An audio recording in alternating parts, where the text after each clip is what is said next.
소비 위축으로 시작됐던 코로나19의 영향은 금융시장으로, 다시 기업으로, 그리고 결국 일자리로 이어지고 있습니다. 어제 고용노동부의 3월 노동시장 동향이 발표됐습니다. 신규 실업급여 신청이 늘고 고용보험 가입 증가폭도 줄었다는데 금요일에 있을 고용 동향은 또 어떻게 나올지 벌써부터 우려의 목소리가 큽니다. 우리가 코로나19를 이기고 반등의 기회를 찾을 수 있을까요? 전문가와 함께 고용과 경제 상황 자세히 짚어보고 향후 전망까지 해보는 시간 갖겠습니다. 조경엽 한국경제연구원 선임연구위원 모셨습니다. 위원님 안녕하십니까? 예, 안녕하십니까? 네, 일단 어제 통계부터 바로 짚어보겠습니다. 이 구직급여, 흔히 실업급여라고도 부르죠. 이게 신청 액수가 지난달에 9천억 원에 육박을 해서 역대 최고치를 기록했다고 하더라고요. 이 부분 좀 어떻게 보십니까? 예, 구직급여 급여액도 그렇지만 또 그 신청자 수도 역대 최대를 지금 기록을 하고 있거든요. 예. 그래서 이제 지금 코로나 사태로 인해서 얼마나 이제 고용 상황이 안 좋은지를 좀 알 수가 있는데요. 구직급여 신규 신청자가 지금 15만 6천 명에 달하거든요. 그러면 작년 같은 기간에 비해서 한 3만 1천 명이 좀 증가를 한 거고요. 네, 어쩌다가 이렇게 많이 늘었나요? 우선 이제 지금은 코로나 사태 때문이라고도 할 수 있고요. 또 하나는 이제 그 고용보험 수급 신청 기간이나 그 수급액들이 이렇게 증가하면서 이제 또 신청자들이 많이 늘어나는 혜택이 좋아졌다라는 예, 그렇죠. 얘기네요. 예. 그 고용보험 가입자 수도 지금 계속 증가했었는데 그 가입자 수 증가폭도 상당히 최저치로 지금 떨어져 있는 상황입니다. 예. 그래서 그렇게 보면 이제 지금 고용보험 사각지대도 이제 고려를 해보고 그다음에 다음 달 15일까지 실직이 되더라도 다음 달 15일까지 이제 신청을 하면 고용보험을 이제 받을 수가 있거든요. 그러다 예. 보니까 실질적으로 실직한 거하고 그다음에 통계에 잡히는 거하고 한 1.5개월 정도 시차가 발생을 합니다. 예. 그래서 사각지대까지 포함을 하게 되면 사실은 이 통계보다는 지금 고용상이 훨씬 더 심각하다고 볼 수가 있고요. 그다음에 네. 앞으로는 이제 지금 코로나 사태가 지금 이가 시작점이기 때문에 앞으로도 고용상이 더 나빠진다는 것이 또 우려사항이라고 할 수가 있습니다. 그렇군요. 자, 그러면 그 말씀하신 것처럼 그 직장을 잃은 사람이 있으면 새로 얻는 사람이라도 많아야 사실 충격을 좀 완화시킬 수 있을 텐데 전체적인 고용보험 가입자 증가 폭도 그 역대 최저는 아닙니다만 2004년 이후에 가장 낮은 증가폭으로 늘어나는데 그쳤습니다. 이 부분은 예. 좀 더 자세히 설명해 주시죠. 지금 증가폭이 늘어나는 그 고용보험 증가폭이 가장 적게 늘어났는데 그게 이제 보면은 우선은 이제 정부 정책이 고용 유지 지원금이라든가 휴가 수당이나 이런 이제 고용을 유지하기 위한 이제 지원을 좀 상당히 강화를 했습니다. 그러다 보니까 현재 이제 그 고용을 덜 줄이긴 했지만 예. 취업자 수가 상당히 이제 새로운 이제 신규 취업자들을 고용하는 건 상당히 줄어들게 됩니다. 그래서 그러다 보니까 이제 구직급여 신청자들은 큰 폭으로 이제 증가를 하게 되고 그다음에 이제 새로운 신규 취업자들이 이제 적어지다 보니까 그 고용 취득자 이것도 좀 적어지는 이런 현상들이 좀 나타나는 걸로 생각됩니다. 네, 그런데 자 우리나라 실업률로 숫자를 보면요, 2월 기준 3.3%가 나옵니다. 이게 OECD 회원국 가운데 6위여서 그렇게 나쁘다고 보기는 좀 어려운 좋은 수치가 나와 있는데요. 이거는 OECD의 통계가 2월 기준이어서 그런 겁니까? 아니면은 OECD 쪽의 통계를 집계하는 방식이 어떤 변수가 있는 겁니까?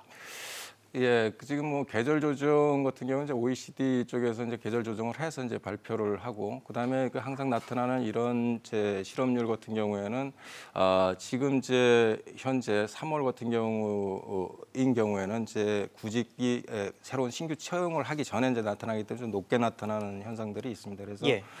두 가지 지표를 이제 함께 보고 이게 고용 상황을 좀 평가를 해야 된다고 생각을 합니다.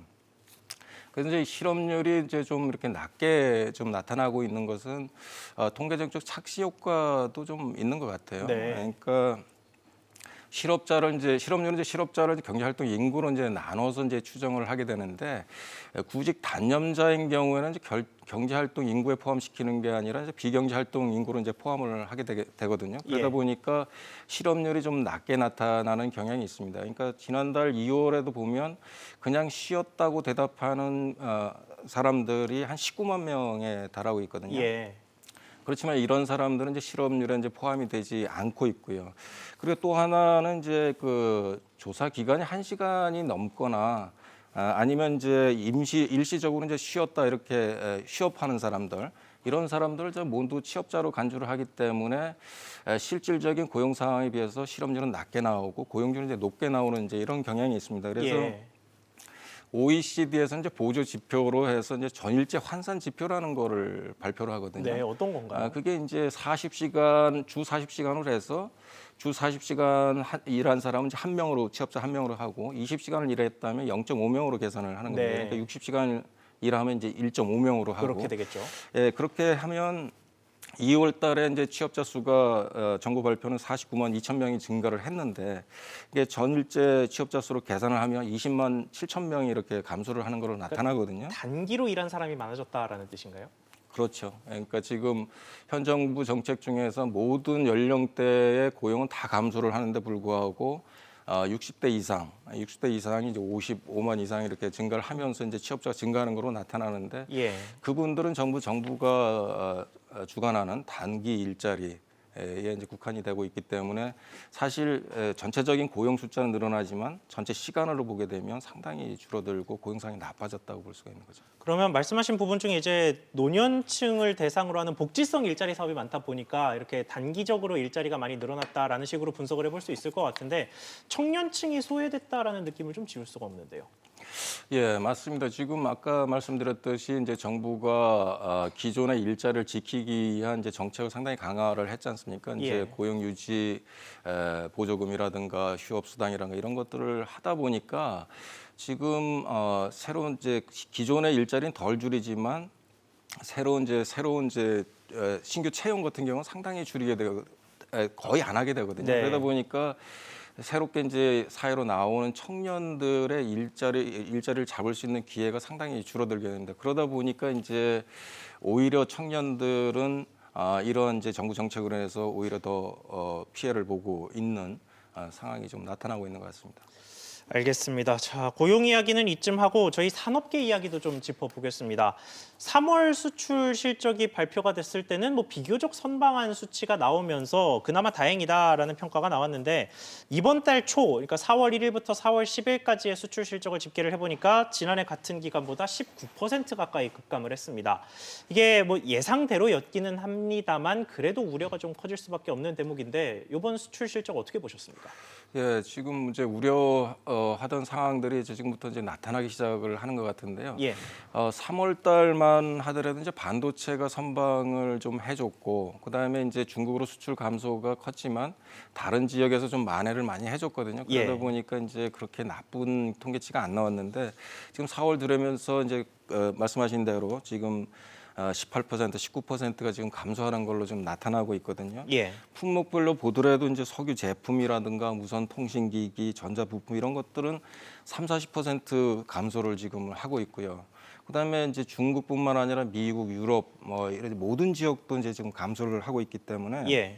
앞으로 이제 계속 나빠질 건데 그리고 특히 하나 우리가 이제 주목해 볼 것은 수출이라는 것은 계약 기간과 실제적으로 수출하는 시점과 좀 한 2-3개월의 시차가 이제 발생을 합니다. 그러니까 예. 지금 나타나는 거는 사실은 2개월 전 이전에 이제 뭐 계약이나 이런 것들이 1월 말 2월 초 이때쯤이었다는 그렇죠. 얘기네요. 예, 그렇게 되니까 코로나 사태가 이제 아주 온전히 반영이 되지 않은 수치이기 때문에 이제 앞으로가 더 걱정이라고 할 수가 있습니다.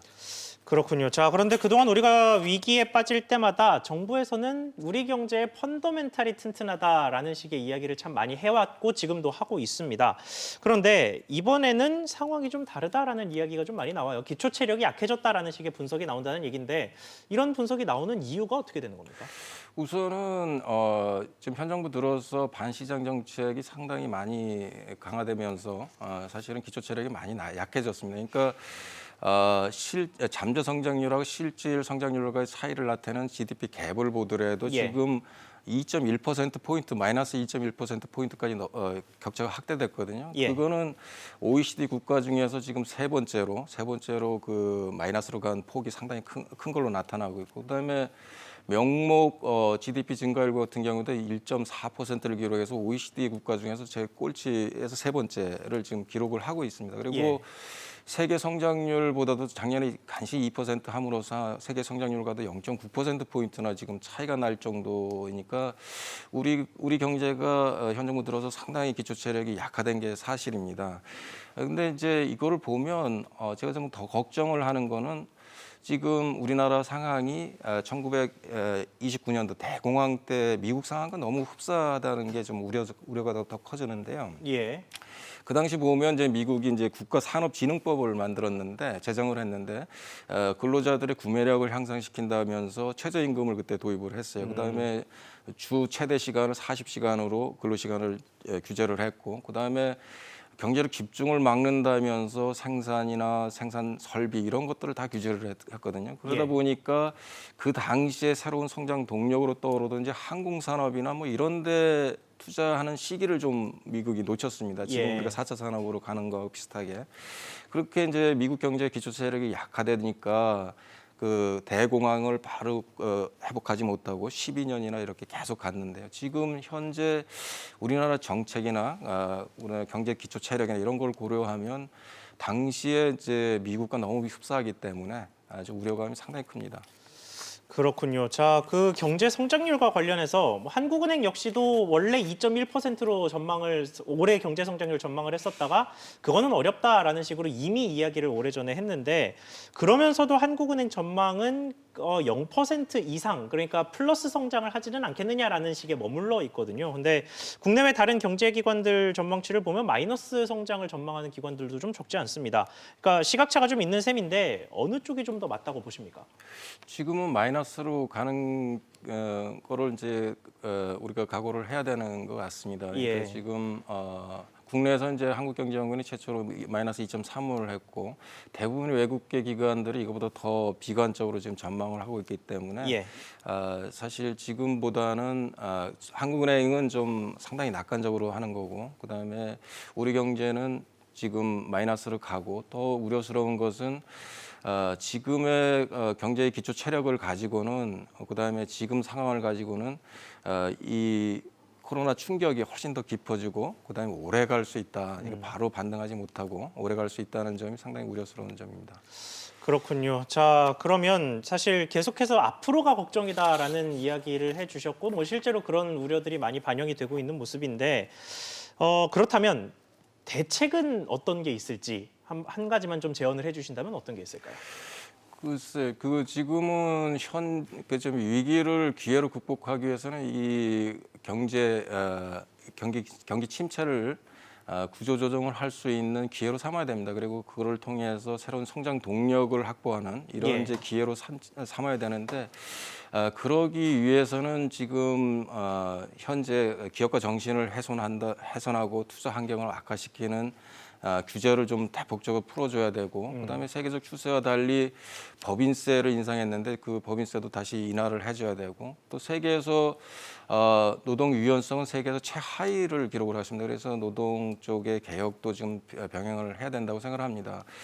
그리고 이제 기업들 입장에서도 지금은 이런 기회를 정부에 자꾸 의존하는 것만 하지 말고, 예, 실제로 뭐 그렇죠. 대출을 뭐 해달라, 자금 지원을 해달라 예. 이런 얘기가 많이 들리죠. 예, 물론 급하니까 이제 그런 건데, 또 그럴 필요 있는 기업들도 분명히 존재를 하지만, 예. 그래서 기업 스스로도 이제 수익성이 낮은 사업은 이제 접고, 그다음에 수익성이 높은 데 집중한다든가, 아니면 새로운 이제 분야로 진출하는 이런 이제 구조조정의 기회로 삼아야지만 위기가 코로나가 끝난 후에도 사실 이제 다시 성장할 수 있는 이런 이제 기회를 잡을 수 있거든요. 그래서 그런 점들을 유념해서 정부는 정부대로, 그다음에 기업은 기업대로 합심을 해서 노력을 해야 된다고 생각합니다. 네, 알겠습니다. 정부는 정부대로, 기업은 기업대로 노력하는 계기가 됐으면 좋겠습니다. 오늘 말씀 여기까지 듣겠습니다. 지금까지 조경엽 한국경제연구원 연구위원과 함께했습니다. 위원님, 오늘 말씀 감사합니다. 예, 감사합니다.